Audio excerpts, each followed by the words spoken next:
యాదాద్రి భువనగిరి జిల్లాలో పండగ పూట రేవంత్ సర్కార్ అలజడి సృష్టిస్తుంది. కాంగ్రెస్ గుండాల దాడిని ఖండిస్తూ శాంతియుతంగా నిరసన తెలిపేందుకు సిద్ధమైన బీఆర్ఎస్ నేతలు కార్యకర్తలపై దౌర్జన్యం చేస్తుంది. భువనగిరి పట్టణంతో పాటు జిల్లాలోని బీఆర్ఎస్ శ్రేణులను ఎక్కడికక్కడ నిర్బంధిస్తున్నారు పోలీసులు. బీఆర్ఎస్ ధర్నాను భగ్నం చేసేందుకు కుయుక్తులు పన్నుతున్నారు. అర్ధరాత్రి నుంచే బీఆర్ఎస్ నేతలు కార్యకర్తల ఇళ్లలోకి చొరబడి అక్రమంగా అరెస్ట్ చేస్తున్నారు. మాజీ ఎమ్మెల్యేలు గొంగుడి సునీత, బూడిద భిక్షమయ్య గౌడ్, కూసుకుండ్ల ప్రభాకర్ రెడ్డితో పాటు పలువురు నేతలను హౌస్ అరెస్ట్ చేశారు.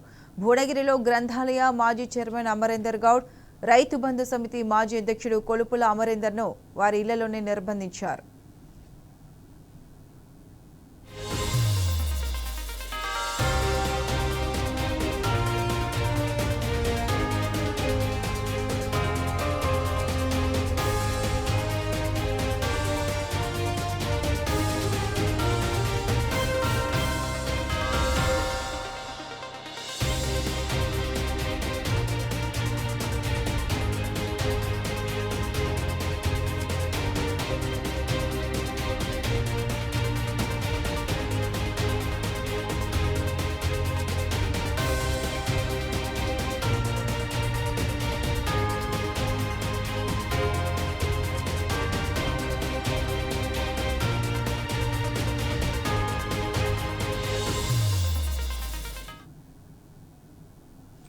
ఇదే అంశానికి సంబంధించి మనతో ఫోన్ లైన్లో మాట్లాడడానికి భువనగిరి మాజీ ఎమ్మెల్యే పైల శేఖర్ రెడ్డి ఉన్నారు.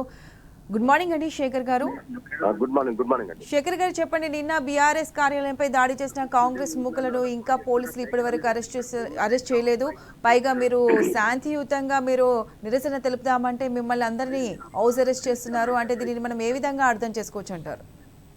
ఇది కాంగ్రెస్ పాలన, రౌడీల రాజ్యం, గుండాల రాజ్యం అయిపోయి ప్రశ్నిస్తే దాడులు. ఇది ఎక్కడి సంస్కృతి? గతంలో ప్రతిపక్షంలో మనం వాళ్ళు ప్రతిపక్షంలో ఉన్నప్పుడు వాళ్ళు కాంగ్రెస్ ఎన్ని మాట్లాడినారు. ఈ రోజు మనం ప్రతిపక్షం నుండి ప్రజలకు గొంతుగా ఇచ్చిన హామీల గురించి ఏమైంది, ఎప్పుడు చేస్తామని అడిగితే పార్టీ కార్యాలయంపై దాడి చేయడం ఏంటి? ఇది దుర్మార్గమైన చర్య.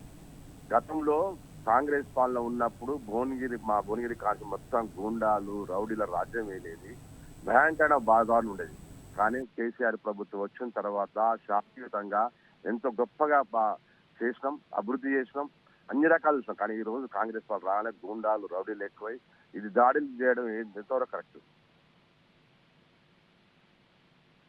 హలో హలో హలో శేఖర్ గారు మాట్లాడండి. దాడులు చేస్తున్నాం. ఇప్పుడు మేము అంతా కూడా వస్తున్నాం, ధర్నాకు వస్తున్నాం. ఎక్కడిదక్కడ మా కార్యకర్తలు ఎక్కడెక్కడ ఉన్నారు. అయినా కానీ మొత్తం కార్యకర్తలు అందరూ కూడా వస్తున్నారు. కంపల్సరీ ధర్నాని సక్సెస్ చేసుకోవాలి.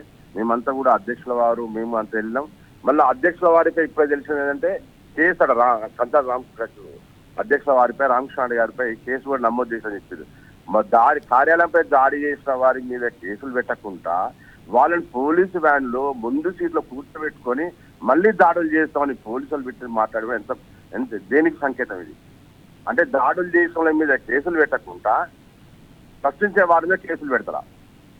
ఇప్పుడు అధ్యక్షుల కేసు పెట్టాడు, ఇప్పుడే పేపర్లో చూసినాం. కాబట్టి ఇవన్నీ కూడా దాడిని ఖండిస్తున్నాం. మేమంతా కూడా అందరం సైనికుల కేసీఆర్ సైనికులకు ఉండి ఎక్కడికక్కడ ప్రజలకు కష్టాలని, ప్రజలకు ఇచ్చిన హామీలను నిలబెట్టే వరకు ఎక్కడ నిలదీస్తాం. అందరినీ ప్రశ్నిస్తూ ఉంటారు. ఎంత దాడులు చేసి అన్ని చేసినా కూడా భయపడలేదు. ఓకే రైట్ శేఖర్ గారు, థ్యాంక్ యూ.